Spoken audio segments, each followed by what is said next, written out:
अस्सलाम वालेकुम viewers, I hope आप सब लोग खैरियत से होंगे। तो आज का जो हमारा टॉपिक है वो है रिट्स और उसकी टाइप्स।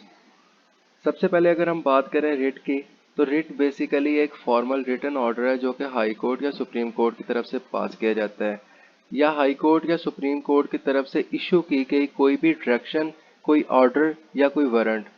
अगर हम डिटेल में बात करें तो ये एक रिटन कमांड होती है जो कि हाई कोर्ट या सुप्रीम कोर्ट की तरफ से पास की जाती है, जिसके अंदर वो ऑर्डर करते हैं किसी भी काम के करने का या किसी काम से रोकने का, या किसी अथॉरिटी के किसी एक्शन को कि उसने वो काम किस वजह से किया है उसकी रीजनिंग के बारे में भी पूछ सकते हैं। रिट पिटीशन की बात की जाए तो कोई भी एग्रीड पार्टी जिसका कोई फंडामेंटल राइट वायलेट हुआ है वो रिट्स के थ्रू जो है हाई कोर्ट या सुप्रीम कोर्ट के पास जा सकता है रेमेडी लेने के लिए। जब भी कोई फंडामेंटल राइट की खिलाफवर्जी होती है तो रिट पिटीशन में हम जा सकते हैं।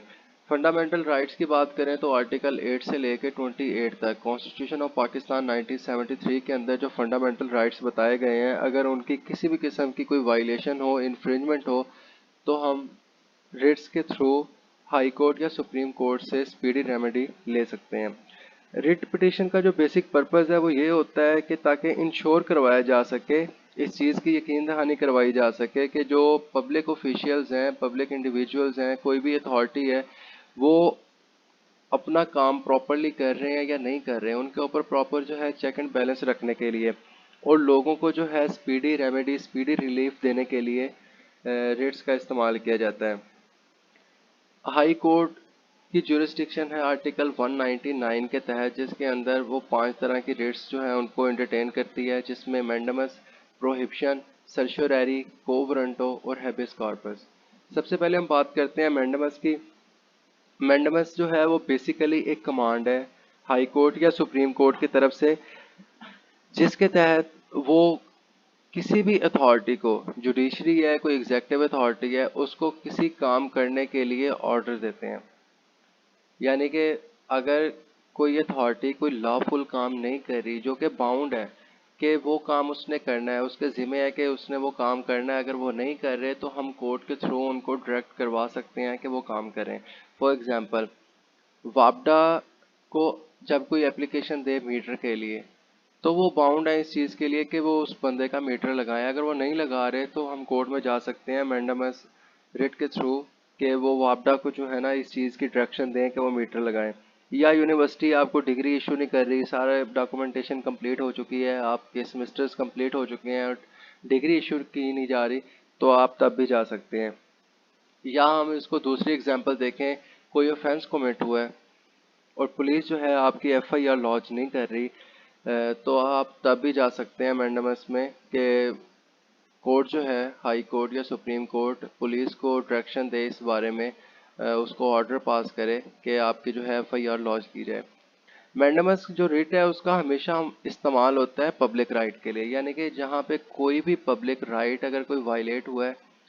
आप तब जा सकते हैं मैंडमस में। अगर कोई प्राइवेट राइट है, फॉर एग्जांपल आपके किसी प्राइवेट कंपनी में शेयर्स थे, कंपनी जो है वो डाइजॉल्व हो गई है,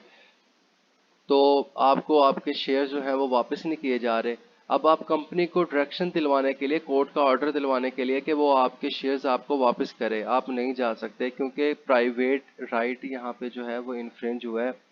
और इसके ऊपर एक जजमेंट भी आ चुकी है, PLD 1980 Lahore high court, page number है 609। उसके बाद है प्रोहिबिशन। प्रोहिबिशन अपने नाम से शो करवा रही है कि यहाँ पे किसी काम करने से रोका जाता है, मना किया जाता है, यानी कि कोई ऐसा काम जो कि इलीगल है। फॉर एग्जांपल, आपने एक घर बनाया है या आपकी एक कंपनी है जो कि आप लीगली उसके ऑनर हो,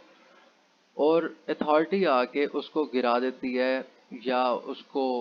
जो है वो सील करने की कोशिश करती है, तो आप कोर्ट में जा सकते हो अथॉरिटी को उस काम से रुकवाने के लिए। मैंडमस और प्रोहिबिशन जो है एक दूसरे के बिल्कुल उलट है, क्योंकि मैंडमस में एक लॉफुल काम करने के लिए अथॉरिटी को डायरेक्शन दिलवाई जाती है, और दूसरी साइड पे प्रोहिबिशन में अथॉरिटी को अनलॉफुल काम करने के लिए कोर्ट की तरफ से डायरेक्शन दिलवाई जाती है। उसके बाद अगर हम बात करें सर्शोरैरी की, तो सर्शोरैरी जो है बेसिकली उसमें क्या है कि उसमें हाई कोर्ट या सुप्रीम कोर्ट की तरफ से किसी भी कोर्ट, किसी ट्रिब्यूनल या जो है किसी भी जुडिशियल इंस्टीट्यूट का, इवन के एग्जेक्टिव के भी किसी एक्शन को क्वेश्चन किया जा सकता है, यानी कि उस बारे में पूछा जा सकता है कि आपने किस लॉ या किस अथॉरिटी के तहत जो है आप ये काम कर रहे हो। फॉर एग्जाम्पल, एक जज जिसकी जुरिस्डिक्शन है कि वो 7 साल तक सजा वाले जुर्म जो है उनको सुन सकता है, अगर वो 10 साल तक सजा वाले जुर्म सुनना शुरू कर दे तो उसके बारे में कोर्ट उससे पूछ सकती है। या अगर किसी केस में कोर्ट में जो है principle of hearing properly follow नहीं किया गया, यानी कि एक पार्टी को प्रॉपरली सुना नहीं गया और एक्स पार्टी जो है डिसीजन दे दिया गया, तब भी जो है आप कोर्ट में जा सकते हो सर्चुररी रेट के थ्रू। लेकिन अ, इसका जो है एट द एंड यानी कि आप जा सकते हैं, फॉर एग्जांपल प्रोसीडिंग एंड हो गई है या कोई ऑर्डर पास हो गया, आप उसके बाद जा सकते हो, स्टार्ट में नहीं हो जा सकते। उसके बाद है कोवरंटो। कोवरंटो जो है उसमें बेसिकली पूछा जाता है कि आप किस अथॉरिटी के तहत किसी ऑफिस को होल्ड कर रहे हो, यानी कि under what authority you are holding this office. For example, high court का जज बनने के लिए रिक्वायरमेंट है कि 45 साल एज और मिनिमम 10 साल प्रैक्टिस। और अगर कोई बंदा जिसकी एज 35 साल या 40 साल है या उसकी प्रैक्टिस 10 साल की नहीं है तो उसको हाई कोर्ट का जज लगा दिया जाए, तो उसके बारे में कोर्ट जो है क्वेश्चन कर सकती है कि आप किस अथॉरिटी के तहत जो है इस ऑफिस में जो है वो होल्ड किए हुए हैं, या आप किस अथॉरिटी के तहत जो है ना यहाँ पे अपॉइंट किए गए हैं। या कोई पॉलिटिकल रेफरेंस जो है यूज़ करते हुए किसी ऐसी पोस्ट के लिए नॉमिनेट हो जाए जिसके लिए वो कानूनी तौर पर अहल नहीं है। मिसाल के तौर पे किसी पोस्ट के लिए अगर एजुकेशन चाहिए 16 साल की, एक बंदा जिसने जस्ट जो है वो 14 साल की यानी कि बीए बीएससी किया हुआ है, उसकी बेस पे पॉलिटिकल जो है रेफरेंस यूज़ करते हुए उस पोस्ट पे अपॉइंट हो जाए, तो उसके बारे में जो है ना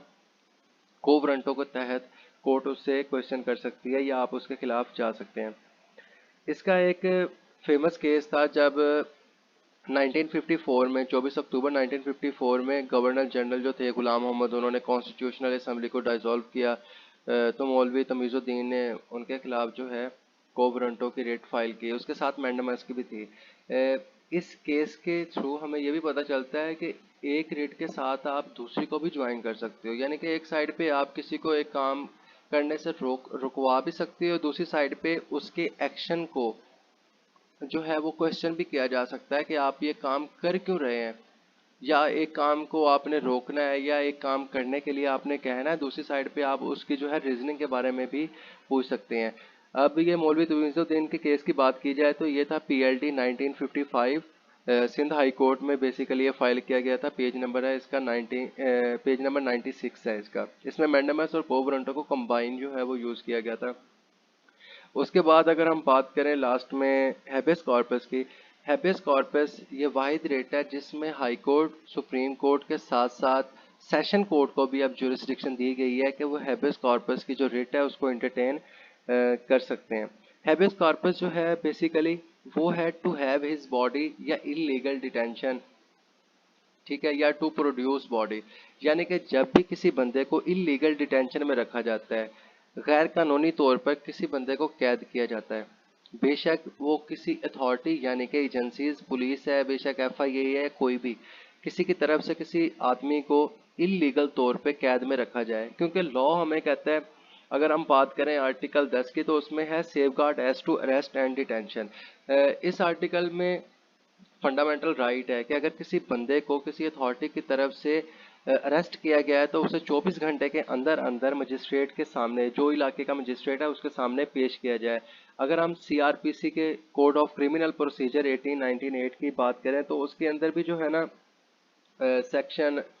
61 के अंदर कहा गया है कि अगर किसी पर्सन को अरेस्ट किया गया है तो उसे विद इन 24 आवर्स जो है ना मजिस्ट्रेट के सामने पेश किया जाए। तो अगर किसी पुलिस गिरफ्तार कर लेती है, उसको पेश नहीं करती, या कोई दूसरा प्राइवेट पर्सन किसी को जो है ना बिला वजह कैद में रखे हुए है, तो उसके खिलाफ हम जा सकते हैं। प्राइवेट पर्सन की बात करें तो नॉर्मली होता क्या है, भट्ठा मालकान जो है वो अपनी लेबर को कैद में रख लेते हैं। वो पैसों की वजह से या कोई दूसरा वजह होती है कि उन्होंने पूरे साल के, क्योंकि उनका ठेका सिस्टम वाला हिसाब होता है कि 6 महीने या साल के पैसे ले लेंगे और किसी दूसरी जगह पे चले गए हैं, या इस वजह से कि वो यहाँ से भाग ना जाए तो उनको कैद में रखा जाता है, तो उसके खिलाफ जो है हेबियस कॉर्पस में जा सकते हैं। 491 जो है सीआरपीसी, उसके तहत जो है ये रिट फाइल की जाती है। और ये बिल्कुल मिलता जुलता है सेक्शन है इसका 49, जिसके अंदर जो है पुलिस खुद को या किसी दूसरे पर्सन को लिबरेट करने के लिए, फ्री करवाने के लिए इवन के दरवाजे या खिड़कियां वगैरह तोड़ सकती है। क्योंकि एक बंदे को लॉ कहता है कि मूवमेंट की इजाज़त है, आर्टिकल 15 है उसके अंदर फ्रीडम ऑफ मूवमेंट की बात की गई है कि एक बंदे को बिल्कुल आज़ादी है कि वो कहीं पे भी आ जा सकता है। अगर हम उसको इलीगल डिटेन करें तो ये फंडामेंटल राइट की वायलेशन होगी।